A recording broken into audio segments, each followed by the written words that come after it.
Hello, Legacy students. Today we're going to look at how to solve when taking the square root of a negative number. You're going to want your notes, pen or a pencil, and then also your calculator today. Your learning objective: I can solve a quadratic equation where imaginary solutions arise. So our very first one, we got x squared equals negative 36. So you're going to solve like normal. You're going to solve by taking the square root of both sides, because I already have my x squared alone. So square root x, the squared are gone, so I'm left with x. And when I take the square root, remember, you get a plus or minus, and I got negative 36. Now, when we have a negative under the square root, remember, this can be broken into negative 1 and the square root of 36. So remember, the square root of negative 1 is I. So I got plus or minus I, square roots of 36. Well, square root of 36, we know that to be 6. So I can rewrite this as x equals 6 plus or minus 6i.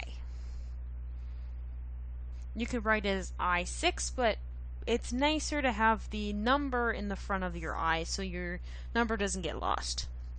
Let's try it again.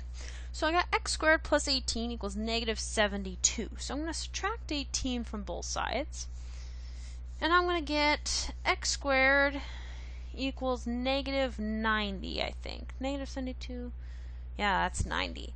Let's square root both sides. So I'm going to be left with x over here, plus or minus. Now, I'm going to have the square root of negative 90.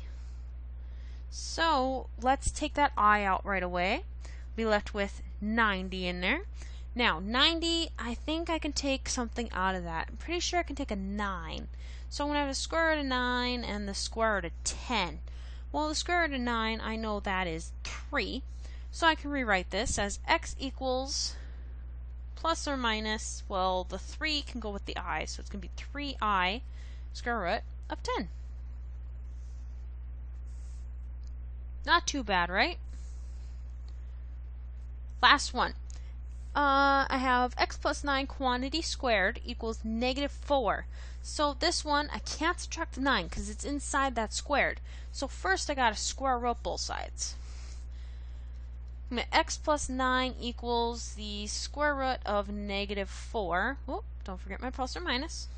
Looks like I got to subtract 9 here.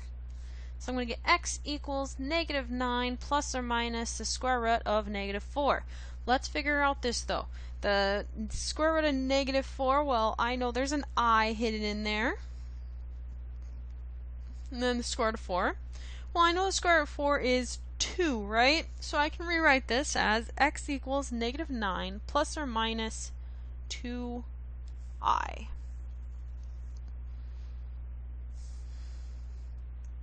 And that's the end of this video. See you later, Sabers!